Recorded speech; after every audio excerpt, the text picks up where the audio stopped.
하나님께서 오늘 우리에게 주신 본문 말씀으로 주님을 본받아 이라는 제목으로 말씀을 선포합니다. 다음 주일 우리는 이후 초청잔치로 하나님께 영광을 돌립니다. 사실 다른 사람을 이렇게 초청한다는 게 결코 쉬운 일은 아닙니다. 또 많은 에너지가 필요합니다. 결혼식에 오십시오 이런 데는 큰 에너지 필요 없어요. 뭐만 주면 됩니까? 청첩장 아니면 요즘에 이렇게 올리면 못 되고 되죠. 근데 그럴 때는 대부분 보게 되면 어떤 사람이 가냐, 다 서로 한 번쯤은 참여했던 이런 분들이 가니까 아무 부담이 없어요. 근데 교회에 오라는 거는 상당히 사람들이 부담을 갖습니다. 현실적으로 따지거든요. 이게 가봤자 뭐가 있겠냐 이거죠. 옛날에는 좀 풍족하지 못할 때는 오면 그래도 교회에서 가위 하나 주고 수건 하나 주고 우산도 주면 참 좋았어요. 근데 지금은 야, 너가 안 줘도 훨씬 내가 더 좋은 가위를 어디서 사? 인터넷에도 살 수 있어. 우산 얼마든지 나가면 살 수 있어. 이래갖고 이거 안 온단 말이에요. 그런데 그래 하는데도 우리는 이웃 초청을 해야 합니다. 하나님께서 우리에게 주신 명령이기 때문에. 그래서 오늘 예배드리는 우리 성도님들이 이렇게 이웃 초청에 애쓰고 힘쓰는 것을 하나님께 보시고 아시고 들으시고 계세요. 그래서 반드시 열매 맺게 해줄 줄을 믿습니다. 다음 주뿐만 아니고 계속해서 우리는 이웃을 초청해야 됩니다. 이 본문 말씀을 보게 되면 우리가 주님을 본받아서 이 고난을 극복해가는 성숙한 성도들이 다 되어야 함을 우리에게 일깨워주는 아주 귀한 말씀입니다. 부당한 첫 번째 주는 말씀이 부당한 고난을 당할 때 하나님을 생각하라 이렇게 말씀합니다. 우리가 세상 사는 중에 고난이 없는 사람 없어요. 예수 믿는 사람, 안 믿는 사람 할 것 없이 모든 사람에게는 다양한 고난이 있습니다. 이 고난을 당할 때 우리가 어떻게 대처하는가 참 중요하죠. 하나님께서는 베드로 사도를 통해 하시고 모든 고난을 아름답게 극복할 수 있다.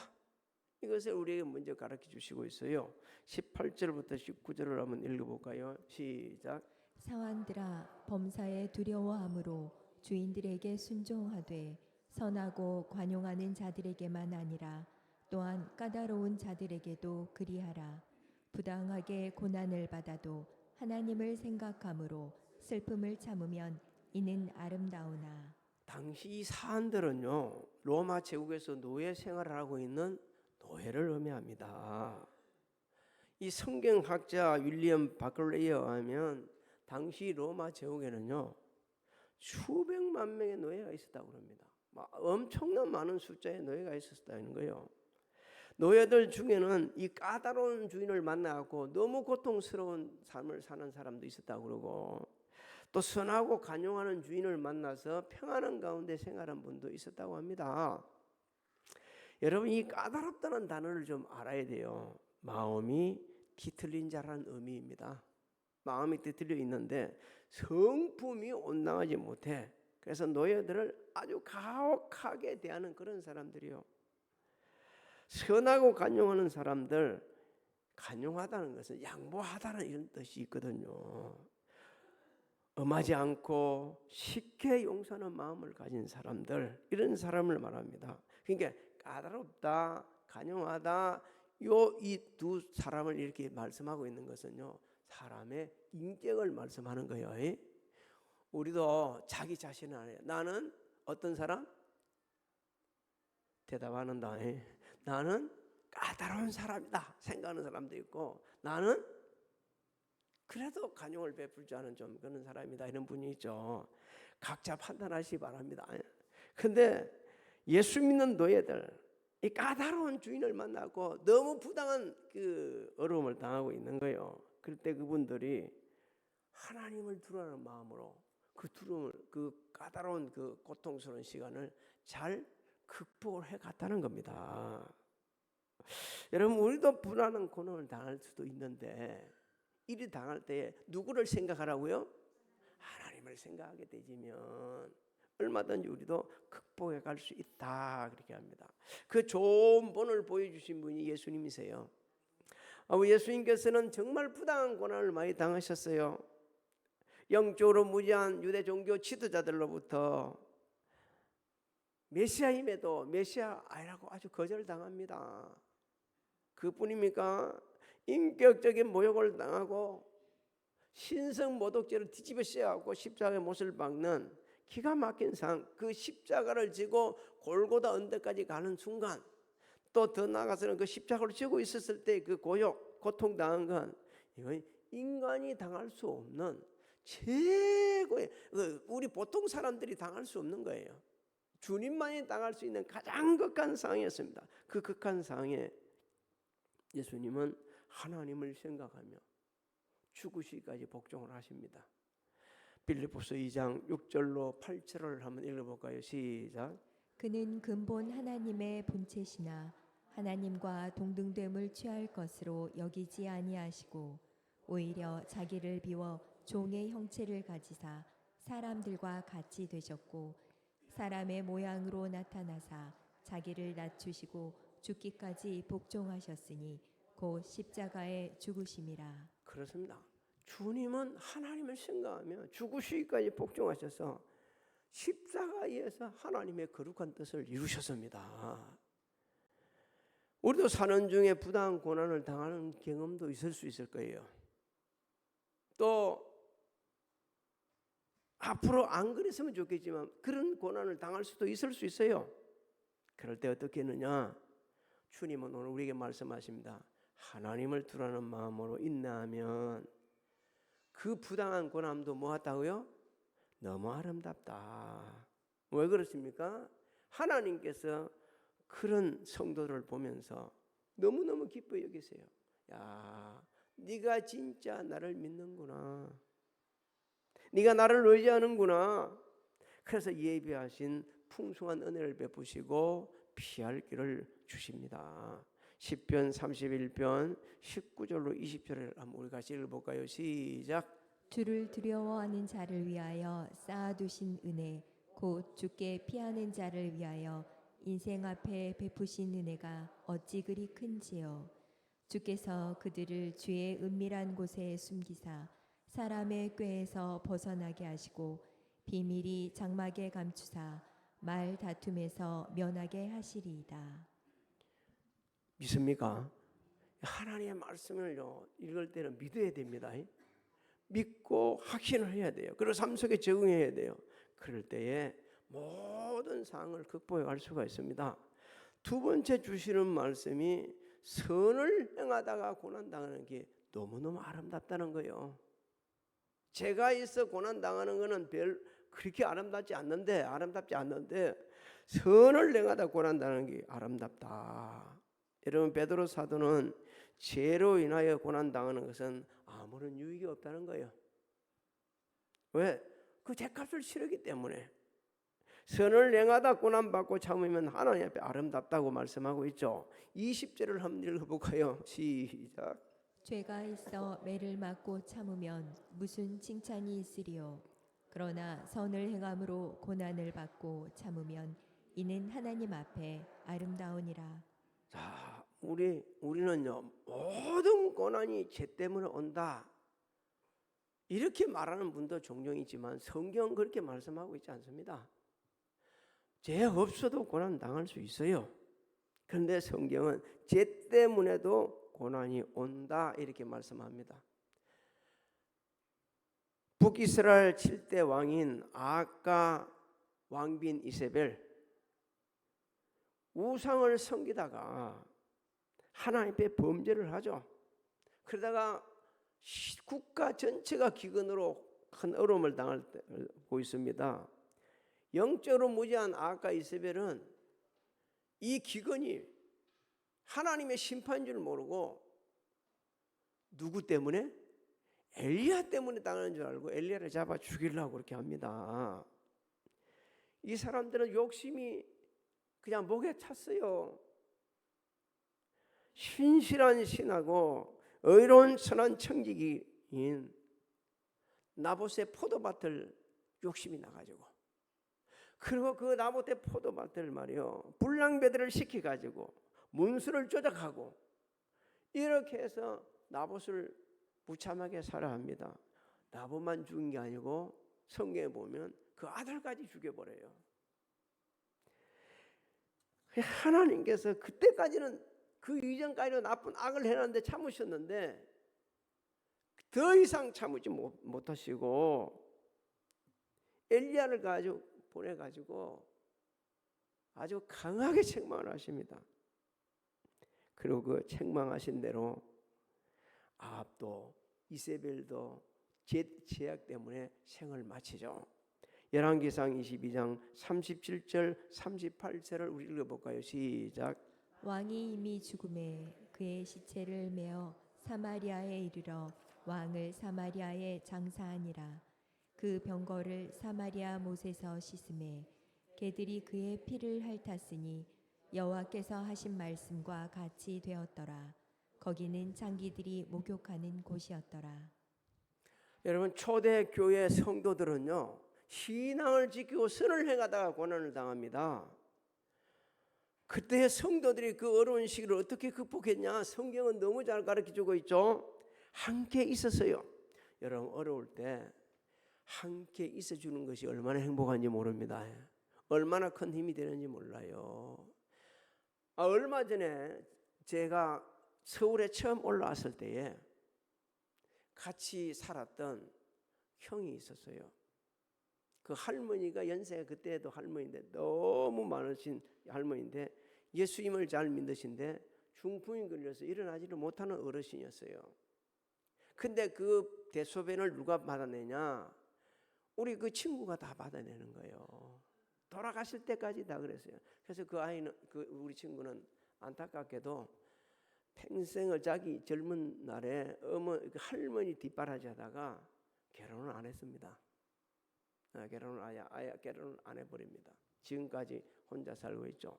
근데 우리 그 형하고 셋이서 그 할머니 냄새 나는 그 똥오줌 싼데 거기서 같이 자고 춥다고 이불 둘러서 살던 분이 있었어요.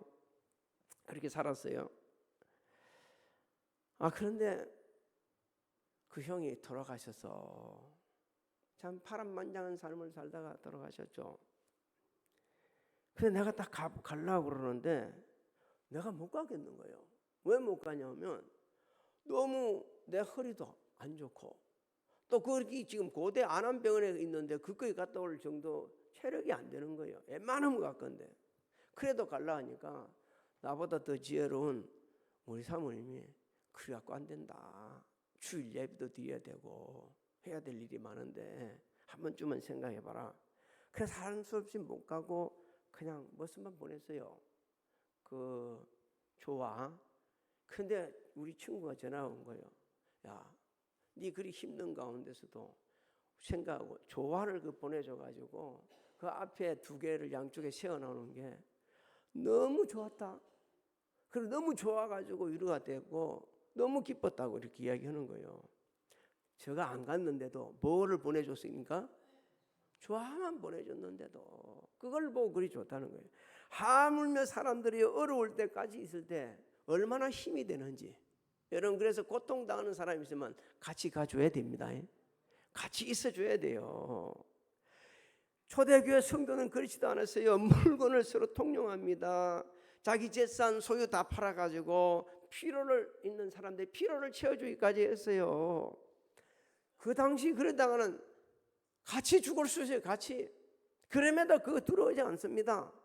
그리고 마음을 같이 하셔서 성전에 모이기를 힘을 썼죠.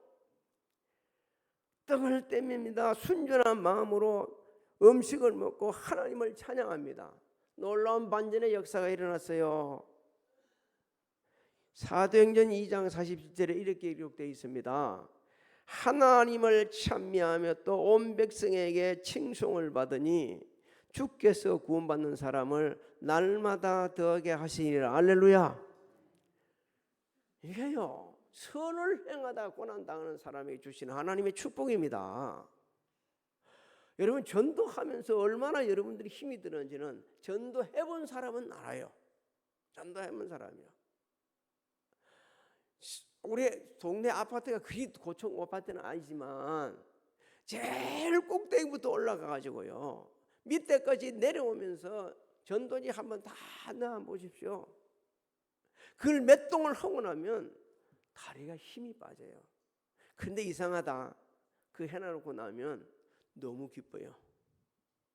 마치 막 개성장군 같은 느낌이 들어요. 하나님께 주신 은혜입니다. 하나님 주신 은혜요.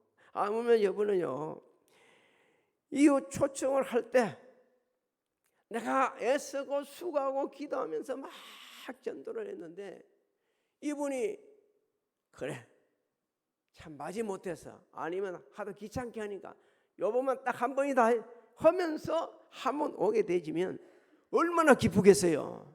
너무 감격스럽죠. 하나님께서 그걸 보시는 거예요. 저는 저 허리에 침 놓는 젊은 저 한의사 보고 그랬어요. 예수 믿어? 안 믿는다는 거예요. 잘 됐네. 뭐가 잘 됐어요? 우리 교회 오면 되겠네. 해가지고 초청을 하고 막 그렇게 하니까 오겠다고 그러는 사람이 갑자기 올 때가 다 돼가니까 뭐라 하냐면 참 그 날짜가 언제라 그랬죠? 24일. 그러니까 그날에 내가 초음파 훈련을 받으러 가는데 그래 초음파 훈련 받고 와. 그러면 다음에 오면 되지. 그러니까 지 속을 다 드러났는지 웃더라고요. 사람이요 다 노력해본 사람은 알아. 사람들 마음이 얼마나 순간적으로 바뀌냐. 교회 오기를 얼마나 싫어져. 여러분 포기하지 마시기 바랍니다. 하다 보면 선한 일은 포기하는 게 아니에요. 전도뿐만 아니고 선한 일은 포기하는 게 아니에요. 계속 하다 보게 되면 하나님께서 은혜를 베푸신데 왜 우리가 선한 일을 포기하지 말아야 하는가? 주님이 21절에 통해 말씀하고 있다니까요. 21절을 한번 읽어봅시다. 시작. 이를 위하여 너희가 부르심을 받았으니 그리스도도 너희를 위하여 고난을 받으사 너희에게 본을 끼쳐 그 자취를 따라오게 하려 하셨느니라. 여러분 본을 끼치다는 것은 모델이 되어 주셨다는 거예요. 자취를 따라오라는 말씀은요 쫓아가다는 의미입니다. 예수님께서 십자가에서 선한 일에 참된 본을 보여주셨다는 겁니다. 이미.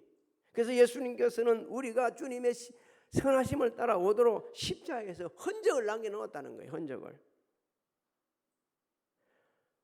예수님께 아무 죄가 없었어요. 우리 죄를 대신 지시고 십자가에 달리시고 고난을 당하셨습니다. 그러면서요 이 사실을 하나님께서는 말씀을 통해 가지고 우리에게 생생히 들려주시고 있어요. 하나님 말씀 읽지 않으면 그 말씀을 묵상하지 않으면 깊이 더 묵상하지 않으면 예수님이 왜 십자가에 돌아가셨는지 모르는 거. 이사야 선지자처럼 지죄 때문에 죽었지 이렇게 하는 사람들과 똑같은 사람이 되는 거예요. 근데 우리가 말씀을 통해 계속 묵상하다 보면 이것이 생생하게 익혀져 오는 거예요. 그 생생함 속에서 우리가 주님을 닮으려고 하는 마음의 감동이 일어나기 시작하는 거예요. 그때 깨달을 때. 그래서 우리는 주님께서 십자가에서 보내주신 선한 행실 그 본을 흔적 남겨놓은 그 흔적을 따라 가야 됩니다. 사도 바울이 그렇죠. 갈라디아서 보게 되면 내게 누구 흔적이 있다고 그랬어요? 예수님의 흔적이 있다고 그랬습니다. 우리도 예수님의 흔적이 어떻게 있는지를 한번 생각 좀 해봐야 돼요. 사랑하는 성도 여러분, 하나님께서는 우리를 부르시고 위대하신 사명을 주셨어요. 감사해야 됩니다. 감사해야 돼요. 우리를 위해 고난 받으신 주님을 생각하면서 사도 바울의 고백처럼 사다도 주를 위해 죽어도 주를 위해 죽는 것, 이게 예수의 흔적이 있는 사람들의 모습이요. 내가 오늘 하루 사는 것도 주를 위해 산다는 그 고백 속으로 살아가는 것이 살아도 주를 위해 죽어도 주를 위해 사는 사람의 모습입니다. 사도들은 하나님의 말씀을 따라 주님의 말씀을 따라 복음을 전하다가 얼마나 고통당했는지 몰라요. 근데 포기하지 않았습니다. 지속적으로 전했습니다. 주님을 본을 따라 고난을 참고 수많은 영혼을 주님께로 인도하셨어요. 사도행전 5장 41절로 42절을 읽어볼까요? 시작. 사도들은 그 이름을 위하여 능욕받는 일에 합당한 자로 여기심을 기뻐하면서 공회 앞을 떠나니라. 그들이 날마다 성전에 있든지 집에 있든지 예수는 그리스도라고 가르치기와 전도하기를 그치지 아니하니라. 할렐루야. 이 모습이 우리의 모습이 되기를 소망합니다.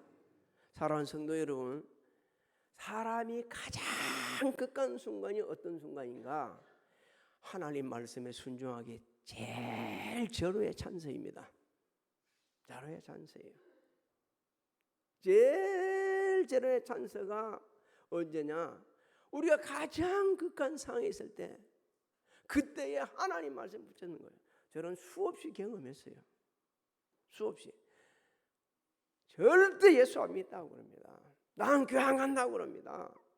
그런 분이 말이에요, 생을 마치는 그 순간, 그때 변화가 오는 거예요. 그 순간에 예수님을 믿는 거예요. 제가 저를 어릴 때부터 돌봐주었던 우리 아주머니는 절대 교회를 안 가고, 교회 다니기보다 내가 훨씬 더 어렵게 살기 때문에 못 온다 했던 분이, 아저씨가 생을 마치는 순간 예수를 믿고 구원받고, 그러면서 하나님의 은혜 가운데 제가 장례를 치러지고 나니까 얼마나 신앙생활을 잘하고 있는지 모릅니다. 그렇게 사람들이 그렇게 바뀌어지는 거예요. 그러니까 좀 눈을 뜨고 이렇게 보게 되지면 우리 주변에 진짜 극한 상에 있는 사람들이 있을 수 있어요. 그분들한테 찾아가가지고 지혜롭게 말을 옮기는 거예요. 복음을 전하는 겁니다. 그럴 때 그분들은 세상 말로 표현한다면 뭘 하도 지푸라기라도 잡는 심령으로 올 수도 있고요. 그것이 자기 인생을 전환시키는 놀라운 축복의 순간이 되는 것을 하나님께서 그 영혼에게 선물로 주실 겁니다. 오늘 예배드린 사랑하는 성도님들이요, 이 시대는 복음 전하기가 쉬운 시대는 아닙니다. 그렇다고 해가지고 복음이 전거되지 않는 시대도 아닙니다. 주 예수를 믿으라, 그리하면 너와 내 집이 구원을 받으리라고 하나님은 우리에게 말씀해 주셨어요. 또 때를 얻든지 못 얻든지 복음을 전하고 주님이 말씀해 주셨어요. 사도 바울을 통해. 다음 주일만 예수가 아니고 우리 모두 남은 인생 최선을 다하면서 하나님께 주신 재능, 시간, 몸, 재물, 권세 모든 것을 선용하셔서 나를 사랑하사 나를 위하여 자기 자신의 몸을 내주신 하나님의 아들을 믿는 믿음으로 예수의 증인들이 다 되시기를 주님의 이름으로 축복합니다. 축복합니다. 다음 오늘 금요일 예배드리고 3일 예배 때 수요일 새벽 예배를 드리고 우리 교회에서 7시에 초창 기도회가 있습니다. 우리 주 예수 그리스도의 은혜와 하나님 아버지의 만강하신 사랑하신가 성령님의 감화감동 교통의 역사하심이 성전에서 가정에서 직장에서 각자 위치에서 예배드리는 사랑하는 성도들 머리 위에와 가정, 직장, 사업장, 자녀들 진행하는 일들 우리 교회 위에 대한민국 위에 지금으로부터 영원토록 함께 하시는지어다.